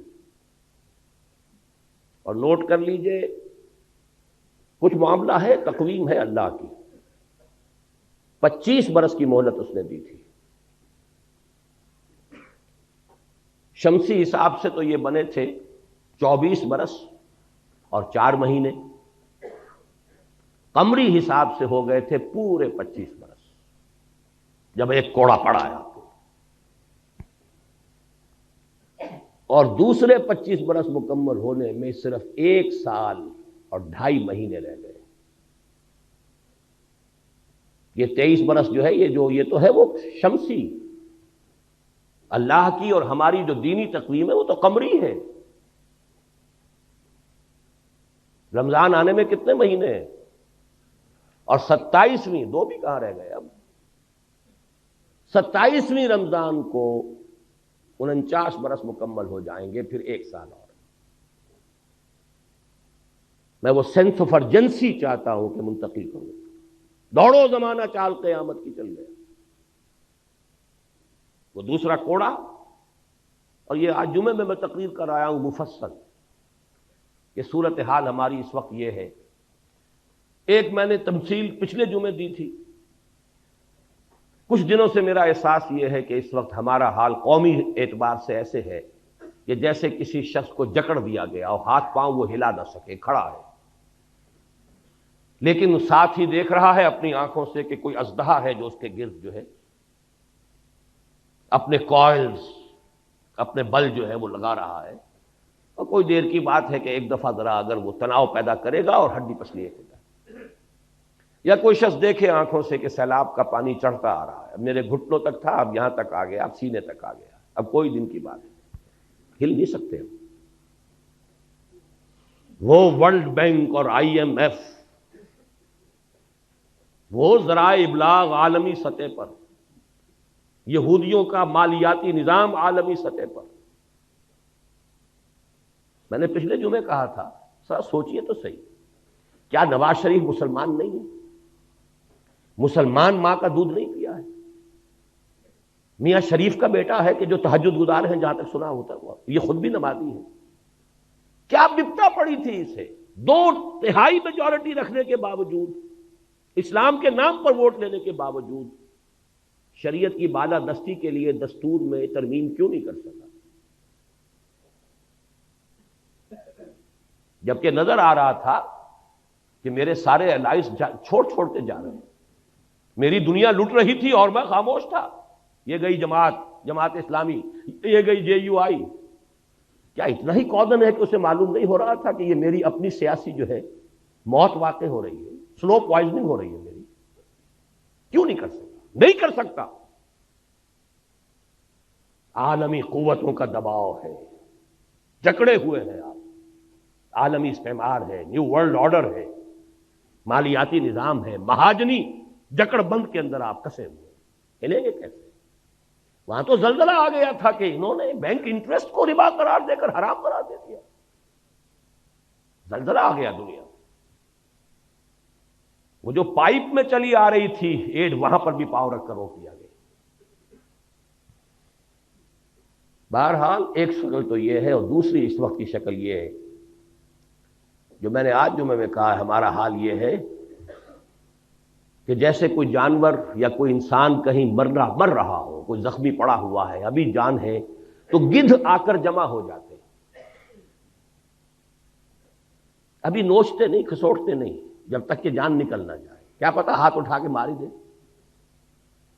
وہ گدھ ایک طرف کشمیر پر امریکہ کا گدھ منڈلا رہا ہے،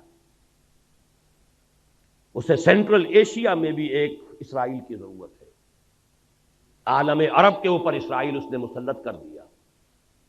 اب تو کیوں لگائے کھڑے ہیں ماننے کے لیے اور سر جھکانے کے لیے، ہار ڈالنے کے لیے؟ اندر خانے سب ڈالے ہوئے تھے پہلے ہی، وہ تو صرف پردے اٹھ رہے ہیں۔ یہاں بھی چاہیے سینٹرل ایشیا میں، پھر شمالی علاقوں پر آپ نے کل کی اگر خبریں نامی اخبار میں جو خبر آئی ہے، ایک ریاست اسماعیلی ریاست قائم کر کے پرنس کریم آغا خان اور پرنس فلپ آئے اس لیے تھے پاکستان، ابھی بے نظیر سے کیا طے کر کے گئے ہیں؟ ادھر بلوچستان کے ساحل پر علاقہ دیا جا رہا ہے، ایران کو ٹیکل کرنا ہے، خلیج کے دہانے پر بھی تو بیٹھنا ہے آخر۔ باقی یہ کہ وہ جناح پور ہو، کوئی ہانگ کانگ، کوئی اور سنگاپور، چاہیے نا؟ یہ وہ گدھ ہیں جو منڈلا رہے ہیں، اور یہ رکھتے ہیں ہمیشہ دو options. They don't keep all their eggs in one basket, یا کشمیر میں ہو جائے یا شمالی علاقوں میں ہو جائے، کہیں تو ہو جائے، یا جناح پور بن جائے یا سندھو دیش بن جائے، کچھ تو ہو جائے، یا بلوچستان کے ساحل پر ہمیں جگہ مل جائے۔ یہ حالات ہیں اصل میں۔ بہرحال آگ ہے اولاد ابراہیم ہے نمرود ہے، کیا کسی کو پھر کسی کا انتہا مقصود ہے۔ الہی خیر میرے آشیاں کی، زمین پر ہے نگاہیں آسمان کی۔ ہمارے لیے تو آسمان یہ امریکہ بہادر، نیو ورلڈ آرڈر۔ علاج کیا ہے؟ علاج اس کا وہی آب نشاط انگیز ہے ساتھی، توبہ، رجوع کرو اپنی اصل کی طرف جس کے لیے پاکستان بنایا۔ توبہ افراد کریں، توبہ کریں، اپنی معاشرت میں سے غیر اسلامی چیزیں نکال دیں، پھر توبہ قوم کرے، اور اجتماعی توبہ کے لیے ایک مضبوط جماعت ہو کہ جو منکرات کے خلاف جہاد کرے اور طاقت کے ساتھ جہاد کرے، کسی کی پولیٹیکل گیم میں نہ آئے، کسی پاور پالیٹکس میں نہ آئے۔ پاکستان میں خلافت کی دعوت، دو الفاظ میرے نوٹ کر لیجیے، قیام خلافت کی دعوت، اور پورے عالمی سطح پر نظام خلافت کے علمبردار بن کر کھڑے ہو جائیں، جس میں پہلا مرحلہ پین اسلامزم کا ہوگا، پورے عالم اسلام کو متحد کر کے خلافت کے نظام کے تحت لانا۔ میں آپ کو سنا چکا ہوں گاندھی کا جملہ جو قائد اعظم سے کہا تھا، آپ کے پاکستان کا مطلب پین اسلام تو نہیں ہے نا؟ یہاں میں اب ایک آیت مبارکہ کا حوالہ دے رہا ہوں، وہ خلافت ہے کیا؟ ویسے تو یہاں میں تقریریں کر چکا ہوں، بڑی مفصل تقریریں کر چکا ہوں، اس کا سیاسی ڈھانچہ کیا ہوگا، دستوری ڈھانچہ کیا ہوگا، معاشی ڈھانچہ کیا ہوگا، لیکن امیر جمع ہے احباب درد دل کہہ لے، پھر یاد دلائی کر رہا ہوں۔ ایک آیت میں جدید اسلامی خلافت کا پورا نقشہ موجود، آیت نمبر 59 سورہ نساء، یا ایھا الذین آمنوا اطیعوا اللہ واطیعوا الرسول واولی الامر منکم فَإِن تَنَازَعْتُمْ فَرُدُّوهُ إِلَى اللَّهِ وَالرَّسُولِ إِن كُنتُمْ تُؤْمِنُونَ بِاللَّهِ وَالْيَوْمِ الْآخِرِ ذَلِكَ خَيْرٌ وَأَحْسَنُ تَأْوِيلًا۔ دیکھیے جدید ریاست کے 3 پلر شمار ہوتے ہیں: لیجسلیچر، اطیعوا اللہ و اطیعوا الرسول، کتاب و سنت. ایک ترمیم دستور میں ہو جائے، شریعت کی ٹوٹل بالادستی، ہر معاملہ کتاب و سنت کے تابع، خلافت بن گئی. قرارداد مقاصد اصولاً طے کر چکی، صرف یہ ایک ترمیم درکار ہے جو نواز شریف صاحب نہیں لا سکے. لیکن اس کے لیے بڑی عوامی ایک جد و جہد کی ضرورت ہوگی، جانے دینے کی ضرورت ہوگی. پوری قوم اگر کھڑی ہو گئی، اور پوری قوم سے مراد اتنی معتدل تعداد میں لوگ کہ پوری قوم کے اندر جو ہے ایک آگ لگا دیں، تو کوئی امریکہ کا باپ کچھ نہیں کر سکتا. اور سب سے بڑی بات پھر اللہ کی مدد آئے گی.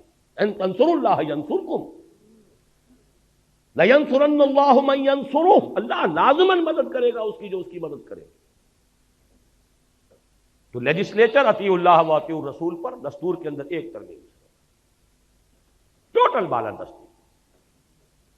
نمبر 2 اولی الامر ایگزیکٹو. یہ اولی الامر منکم، مسلمانوں میں سے ہوں، غیر مسلم نہیں. وہ ذمہ ہوگا، پروٹیکٹڈ مائنورٹی ہوگا، جان مال عزت آبرو کی حفاظت کا ذمہ لیں گے. لیکن نہ لیجسلیچر میں اس کا دخل ہو سکتا ہے، اس لیے کہ وہ کتاب و سنت سے متعلق ہے. وہ نہ کتاب کو مانے نہ سنت کو مانے. نہ ہی ایگزیکٹو کے ٹاپ پر وہ ہو سکتا ہے. ہاں ملازمتوں میں، ٹیکنیکل شعبوں میں ان کی خدمات سے فائدہ اٹھائیے. اولی الامر منکم. باقی اگر جھگڑا ہو جائے، آیا یہ شے شریعت کے مطابق ہے یا نہیں ہے، جھگڑا اسی کا ہونا ہے نا. لیجسلیچر ایک قانون پاس کرتی ہے، میں یہ کہتا ہوں کہ نہیں یہ تو کتاب و سنت کے منافی ہے، جھگڑا ہو گیا نا. فَإِن تَنَازَعْتُمْ فَرُدُّوهُ إِلَى اللَّهِ وَالرَّسُولِ. یہاں تنازع کے حوالے سے جوڈیشری آ گئی، جوڈیشری طے کرتی ہے. جدید ریاست نے انہی تینوں کو انسٹیٹیوشنز کی شکل دیتی ہے تو یہ 3 حصے ریاست کے جو قرآن مجید کی اس ایک آیت میں موجود ہے. جوڈیشری طے کرے گی، لے جاؤ معاملہ سپریم کورٹ میں لے جاؤ. صحیح رخ پر قدم اٹھایا تھا ضیاء الحق نے. یہ دوسری بات ہے کہ ہاف ہارٹڈ بلکہ کوارٹر ہارٹڈ بلکہ 8واں حصہ بھی نہیں تھی نیت کے اندر. 2 ہتھکڑیاں پہنا دیں، 2 بیڑیاں ڈال دیں. دستور بھی بالا تر شریعت سے، آئلی قوانین بھی بالا تر شریعت سے، مالی قوانین بھی بالا تر شریعت سے. رہ کیا گیا پھر؟ جوڈیشل لاز بھی بالا تر شریعت سے. تو سوائے فراڈ کے اور کیا رہ گیا؟ یا کچھ لوگوں کی تنخواہیں ہیں، وہ فیڈرل شریعت کورٹ اور فلانش کورٹ تنخواہیں چل رہی ہیں، بڑے ٹھاٹ جمے ہوئے، کریں گے کیا وہ؟ نہ دستور ان کے دائرہ کار میں، نہ عدالتی قوانین دائرہ کار میں، نہ مالی قوانین. خل مالی قوانین کے لیے وہ 10 برس کی چونکہ تھی ہتھکڑی، وہ کھل گئی اچانک، تو وہ انہوں نے وہ دے دیا فیصلہ، اور فیصلے کے خلاف اپیل میں جا کر نواز شریف صاحب اور اس معاملے کو وہاں کنڈم کر دیا. آئلی قوانین بھی نہیں شریعت کے مطابق. مجھ سے کہا تھا انہوں نے، پھر یہ خواتین کو کون مطمئن کرے گا؟ میں نے کہا اگر یہی آپ کی سوچ کا معیار ہے تو یہ میرا استعفیٰ ہے، میں آپ کے ساتھ شورا میں بیٹھنے کو تیار ہوں. بہرحال پہلی بات یہ. نمبر 2، صدارتی نظام اس ملک کے لیے اگر خیر ہے، صدارتی نظام ہے. یہ پارلیمانی نظام انگریز کی وراثت، وہ تو مجبور ہیں، روایت پرست قوم ہے، انہیں اپنے بادشاہ کو، ملکہ کو سر پر بٹھانا ہے ضرور. چاہے وہ بکنگم پیلس جو ہے وہ ہیومن زو ہے، ایک انسانی چڑیا گھر. اس کی خبریں پڑھ لیجئے، ڈائنا کی پڑھ لیجئے، کبھی سارا فرگوسن کی پڑھ لیجئے، اسکینڈل پڑھ لیجئے، دلچسپی ہے ان کی، ایک کھیل کود کا سامان ہے. لہذا انہیں تو پارلیمانی نظام بنانا ہے. ہمارے ہاں خواہ کی سنویت، ہیڈ آف دی اسٹیٹ اور ہے، ہیڈ آف دی گورنمنٹ اور ہے. اب وہ ہیڈ آف دی اسٹیٹ یا تو بنے گا چودھری فضل الہی، اور یا بنے گا غلام اسحاق خان، بلکہ اس سے بھی آگے بڑھ کر ضیاء الحق صاحب. مجھے بتا دیجئے تیسری شکل ہے کون سی؟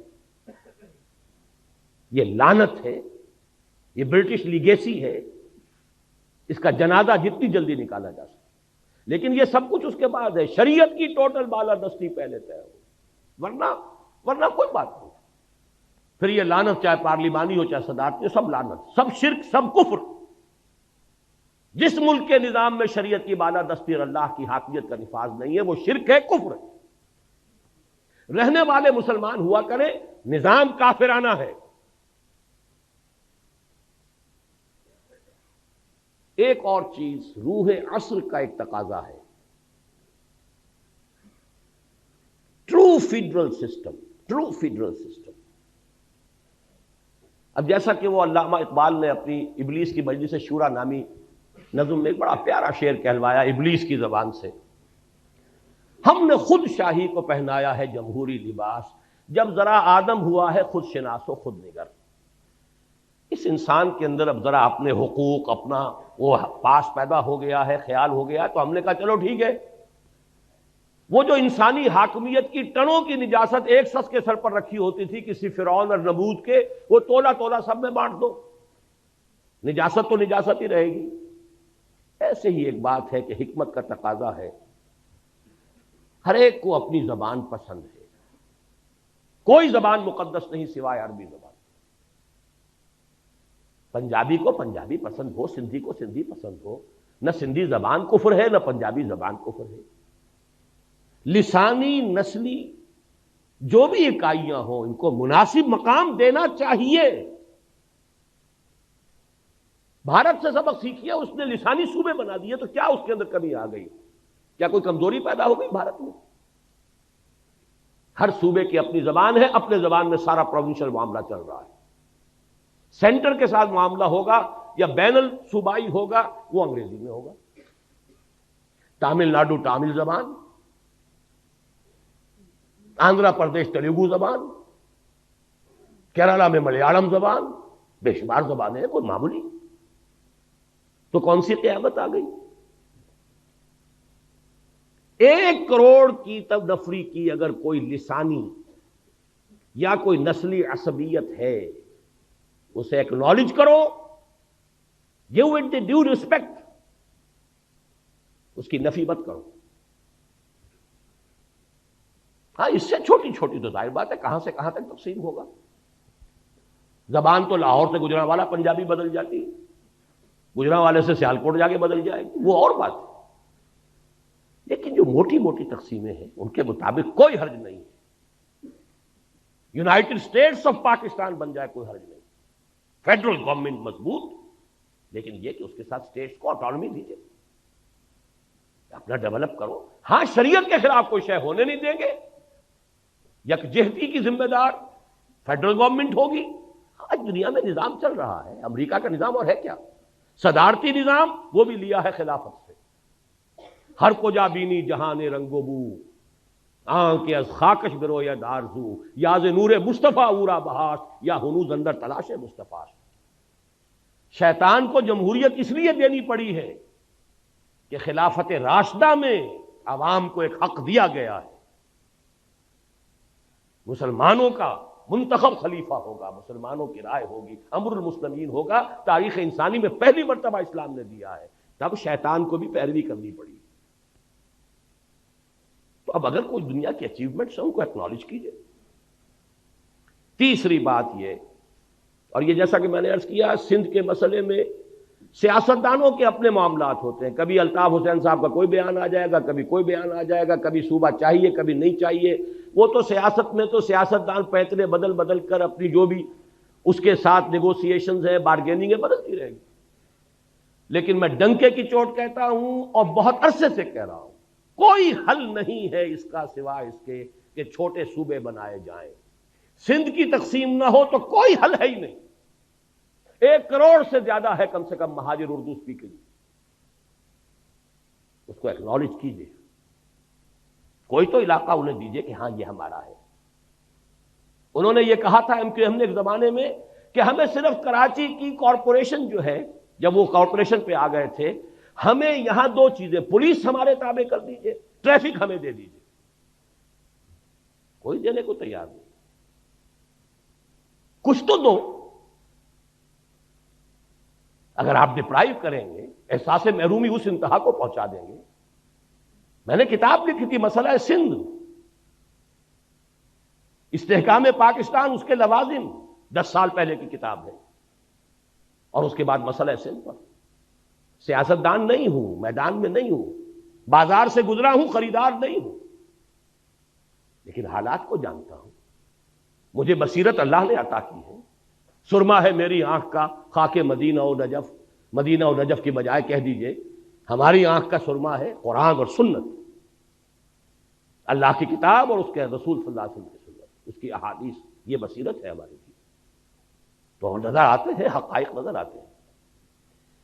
آخری بات یہ کہ سرکاری زبان کا طے کیجئے کہ یہاں پر عربی ہوگی، اور فوری طور پر عربی کی پہلی جماعت سے تدریس لازم، 20 برس کے اندر اندر کایا پلٹ جائے گی اس ملک کی، اور یہ پورے عالم عرب کے ساتھ کنٹینیوس اس کا معاملہ، پین اسلامزم کی طرف قدم اگر بڑھے گا تو اس کے حوالے سے بڑھے گا، اور اس کے بعد آپ کا مسئلہ حل ہوتا ہے۔ اور سب سے بڑی بات جو ہم نے آیات آج پڑھی تھی، بنی اسرائیل کے بارے میں وہ ساری بحث کرنے کے بعد کیا فرمایا تھا، جو ہم پر بھی 100% راست آتا ہے، عسیٰ ربکم ان یرحمکم، تمہارا رب اب بھی تم پر رحم فرمانے کے لیے تیار ہے، وَإِنْ عُدْتُمْ عُدْنَا، لیکن اگر تم نے پھر وہی روش اختیار کی ہم بھی وہی کچھ کریں گے، وَجَعَلْنَا جَهَنَّمَ لِلْكَافِرِينَ حَصِيرًا، اور جہنم تو ہم نے تیار کی ہوئی ہے کافروں کے لیے، وہ باڑا تیار ہے۔ إِنَّ هَذَا الْقُرْآنَ يَهْدِي لِلَّتِي هِيَ أَقْوَمُ، اور اللہ کی رحمت کا دروازہ شاہ درا یہ قرآن ہے، آنا ہے سائبان تلے، یہ قرآن کا سایہ ہے، داخل ہونا ہے رحمت خداوندی میں، یہ شاہ درا ہے، یہ دروازہ ہے۔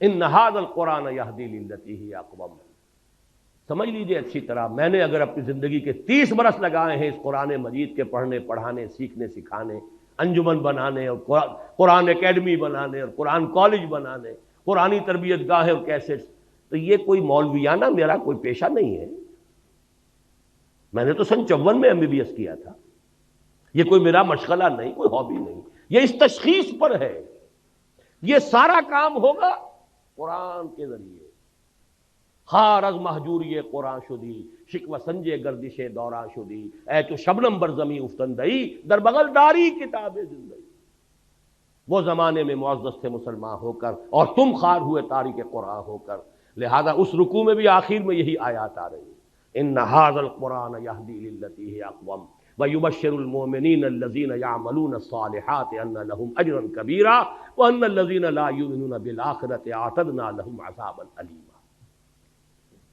لہذا اس کے ذریعے سے یہ ہوگا، پہلی جماعت سے عربی زبان کی تعلیم شروع کیجئے تو لامحالہ قوم بحیثیت مجموعی قرآن سے قریب تر ہونی شروع ہو جائے، اس عمل کا آغاز تو ہو جائے، باقی تفاصیل میں نہیں جا رہا، وہ تو یہ کہ ایک جو ہے دستور کی بات طے ہو جائے کہ کتاب و سنت کی بالادستی، دی بال ول بی سیٹ رولنگ، وہ تو گیند جو ہے چل شروع ہو جائے گی، بھئی یہ حرام ہے، یہ حرام ہے، چھوڑو، آلٹرنیٹو لیجسلیشن کرو، لیجسلیشن کرتا چلا جائے۔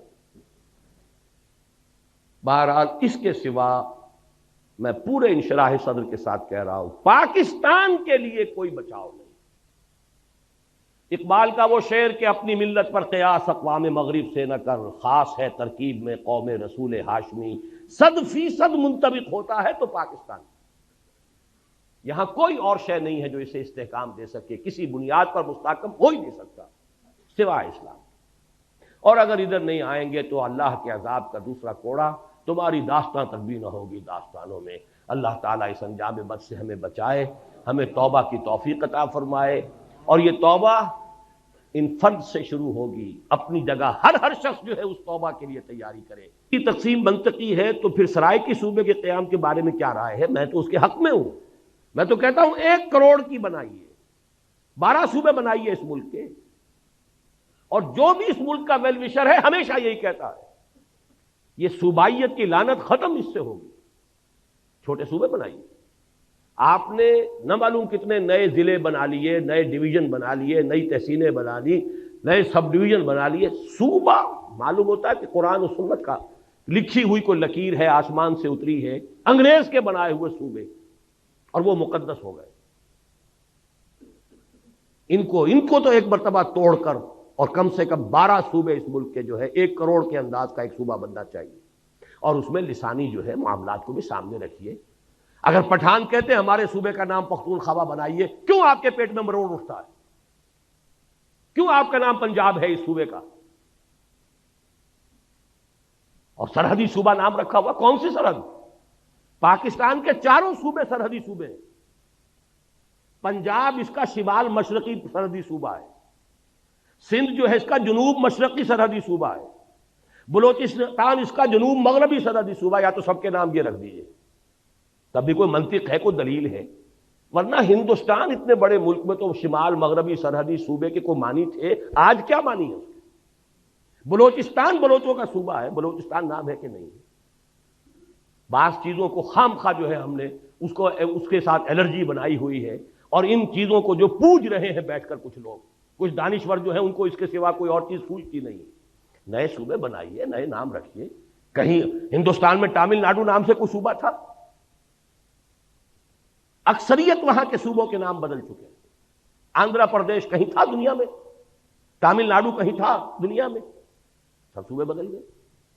پنجاب جو ہم چھوڑ کر آئے تھے، جو تقسیم کے وقت چھوٹا پنجاب تھا، 3 ریاستیں بن چکی ہیں، اس کی 3 اسٹیٹس ہیں، ہماچل پردیش، ہریانہ جہاں سے میرا تعلق ہے وہ علیحدہ ریاست ہے پنجاب، اور یہ پنجاب بڑا تھا۔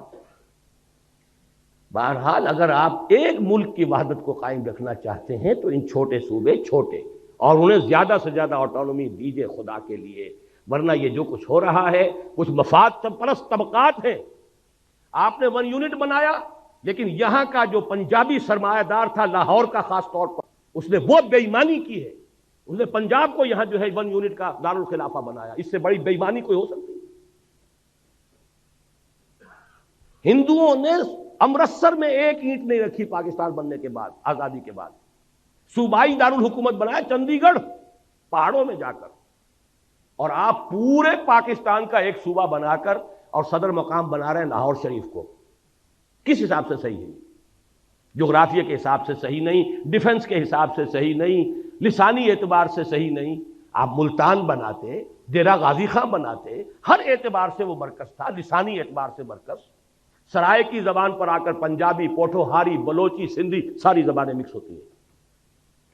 اگر تو کوئی قومی سوچ ہو، پھر ڈیفنس کے اعتبار سے انڈیفینسیبل ہے یہ شہر، آپ کے ڈیفنس، سائنس آف ڈیفنس کے اعتبار سے انڈیفینسیبل ہے، اس کا کوئی بچاؤ ممکن نہیں ہے۔